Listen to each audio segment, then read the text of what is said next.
por meio de um cliente que trouxe um caso, lembrando que quando, na minha época, tá? Hoje muitas coisas mudaram, mas na minha época, a gente se formava pensando que a Lei Maria da Penha só abrangia realmente homens agressores, que não existia, nem pensava, nem passava na minha cabeça de falsas acusações. Isso não existia na minha concepção à época.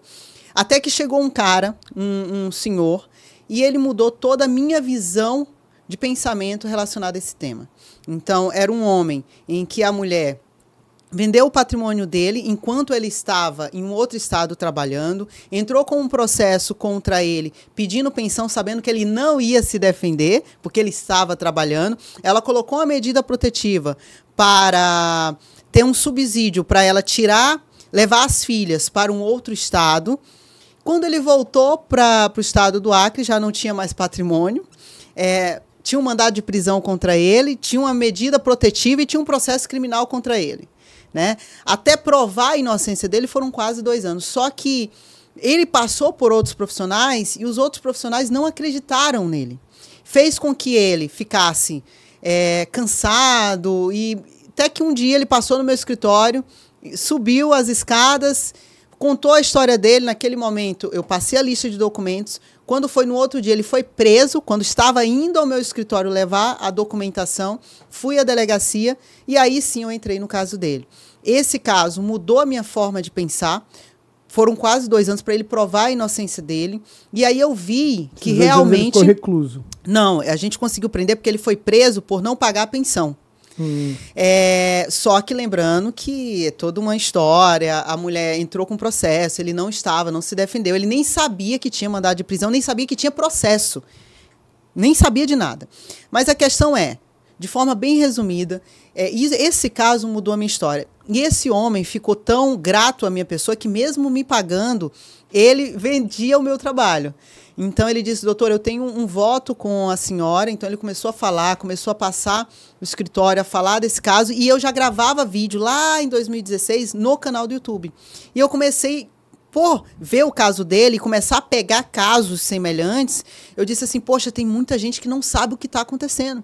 E aí eu comecei a gravar vídeos. Naquela época, as pessoas riam de mim. Não é agora, viu, que eu andando com ele aqui, por aqui próximo, pessoal, ei, olha ali quem é que tá passando. É diferente, tá? Na época, as pessoas riam de mim. Sim. Hoje, essa questão tá bem diferente. E aí, o que aconteceu? Quando foi lá para 2019, para 2020, meados de 2019, não, foi em finalzinho de 2019, uma pessoa que era concursada, defensora pública, entrou em contato com o meu escritório, falando que ou eu deixava de atuar na área que eu atuava, ou ela ia fazer de tudo para me caçar. Mais ou menos assim a história. Aí começou a me colocar em vários grupos, o pessoal fazer representação contra a minha pessoa, e isso aconteceu. Quando eu percebi que tinha o risco de eu perder minha carteira da OAB, o que eu fiz? Porque na época, imagina, eu falando que eu atuo em defesa de homens e só especialista nessa área, eles achando que eu estava fazendo errado, sendo que já tinha no Brasil escritório de advocacia em outros estados que só atua em defesa de mulher. E elas colocam bem claro, só para mulheres. Né? Só que lembrando, sempre quando é para os homens, não, isso é preconceito, isso é machismo, escambau a 7. E foi o que aconteceu. O rapaz que estava no meu escritório, quando recebeu a ligação dela, percebeu que se tratava de uma ameaça, ele gravou. Quando eu vi que tinha um risco de eu perder minha carteira, o que eu fiz? Peguei a gravação e digo, eu não já vou perder? Coloquei na minha rede social.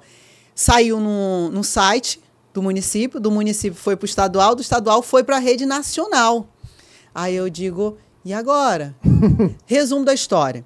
Colocaram essas matérias em grupos de pais, de homens que sofriam essa mesma situação e perceberam que lá no Acre, onde dizem, eu recebi essa piada hoje, onde o vento faz a curva, tinha um escritório de advocacia especializado em defesa do sexo masculino.